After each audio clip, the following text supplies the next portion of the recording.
जाएंगी, क्योंकि रोगी निरोगी होकर ही जा रहे हैं हरिधाम सरकार से। जैसे अयोध्यापुरी में हमारे रामलला श्री राम राजा सरकार कल 22 तारीख को विराजमान हो चुके हैं। बहुत हरिधाम सरकार की तरफ से हमारे देशवासियों को हार्दिक बधाइयाँ व हार्दिक शुभकामनाएं। सदा सदा के लिए हमारे आशीर्वाद साथ में हैं और ऐसे महापुरुषों को हम धन्यवाद देंगे जो कि हमारे रामलला को 5 सदियों यानी 5 शताब्दी हो चुकी थी, अभी तक कोई भी विराजमान नहीं करा पाया था। आज हमारा जीवन धन्य हुआ, हमारे देशवासियों का जीवन धन्य हुआ जो रामलला राम राजा सरकार अयोध्यापुरी राम राजा सरकार अयोध्यापुरी में विराजमान हो चुके हैं। देखिए, सनातन धर्म से हम आप सनातन हैं, सनातन धर्म नहीं होता तो आज हम आप सुरक्षित नहीं होते। सभी के संस्कार व जीवन सनातन धर्म से ही बनते चले आए हैं। सभी भक्तों को सनातन धर्म नहीं भूलना चाहिए। जो सनातन धर्म को भूल जाता है वो दुनिया से सदा सदा के लिए विदा हो जाता है, क्योंकि बिना सनातन के मानव जीवन का जो आकार बना है वो असंभव होता है, असंभव है।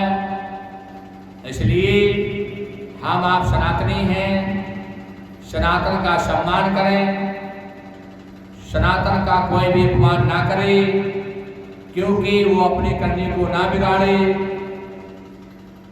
लिखा भी है तुलसीदास जी ने रामायण में, जो जस करे सो तस फल शाखा।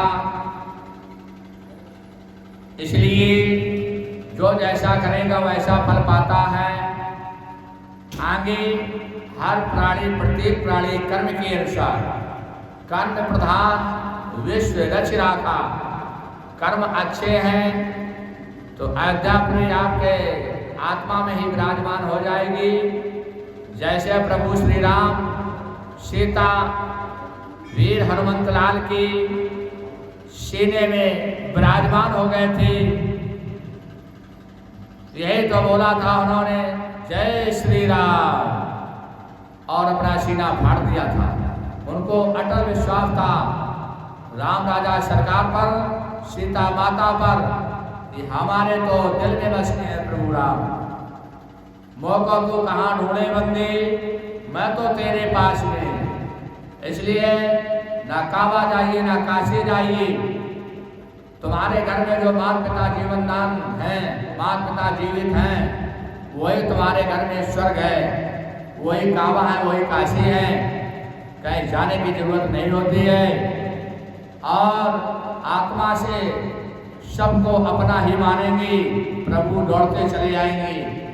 जैसे द्रौपदी के लिए कन्हैया दौड़ते चले गए थे, राम राजा सरकार अहिल्यापति की पत्थर की चले गए थे दौड़ते, उनके द्वारा एक पत्थर स्त्री बन गई थी। इसलिए कोई भी सनातन भगवान का निरादर ना करे, अपमान ना करे।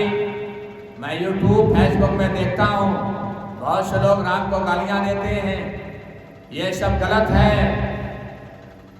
जो कुछ करता है प्राणी वो अपने संस्कार कर्म संभालने के लिए करता है कि हमारे आगे चलकर पीढ़ी संभल जाएगी, लेकिन अपने कर्मों का फल भोगमान करते हुए 7 पीढ़ी को नरक में डाल देता है। इसलिए आज हमारे योगी मोदी जी ने जो भी आज ये विराजमान रामलला सरकार को अयोध्यापुरी में किया है बहुत सराहनीय है, क्योंकि जब धर्म की स्थापना होती है तो अड़चन आती ही है।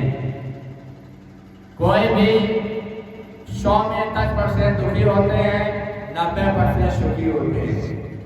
एक अपनी माता जो 4 बच्चों को जन्म देती है उनको प्रसन्न नहीं कर पाती है। ये तो संसार है। कोई कहता है हमें माता कपड़ा पहनने को दो, कोई कहता है हमें विद्यालय जाना है, पिता पैसा दो, कोई कहता है मुझे इंजीनियर बनना है, हमारी नौकरी पढ़ाई को पैसा दो, कोई कहता है हमें राम शास्त्री बनना है। इसलिए अपने कर्म संभाल लेना, माता पिता को नहीं सताना। स्वतः प्रभु ने सब कुछ प्राणी को दे रखा है, जैसा कर्म करोगे वैसा पाओगे। आज ये अपने कर्मों का फल भोगमान कर रहे हैं।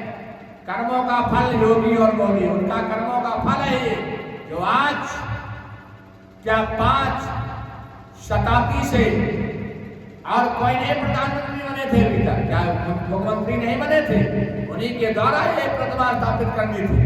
लेकिन नहीं, वो भगवान ने जिसके ललाट में लिख दिया है कि तुम्हारे हाथों द्वारा ये भूमि में हमारी स्थापना होगी, तो उसी के द्वारा होगी। इसीलिए जैसे करनी वैसे बढ़नी। जय जय श्री राम। इसलिए हरे राम सरकार यही कहते हैं, सभी भक्त बनो, सभी सनातनी हो, अपने माता पिता का सम्मान करें, सभी निराकार ना हो, निरंकारी रहें और प्रभु का नाम ले, शाकाहार भोजन करें, कोई भी मांसाहारी भोजन ना करें, सभी शाकाहारी बने। जय जय श्री राम, जय जय हरे राम सरकार की जय हो, जय हो, जय हो।